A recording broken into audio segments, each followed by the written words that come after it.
իմ կարծիքով ամենակարևորը սա նախընտրական այսպես մեր ժողովրդին տրվող կերակուր է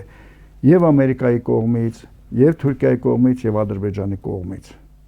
Դուք տեսեք յուրաքանչյուրի արտահայտությունը Նիկոլի եւ ընտրությունների հանդեպ եւ իրենց սպասելիքն հանդեպ Եվրոմիության տեսակետը։ Բոլորը ասում են Նիկոլը պետք է մնա։ Փող են տալիս, բենզին են տալիս, չգիտեմ ինչ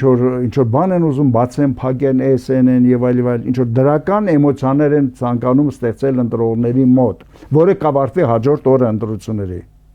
Վերարտադրվեց Նիկոլը, որը պարտավոր է իր խոստումները կատարի կամ իր վրա իջացրած հրահանգը իրականացրի, հլկա 300,000 ադրբեջանցիների վերադարձի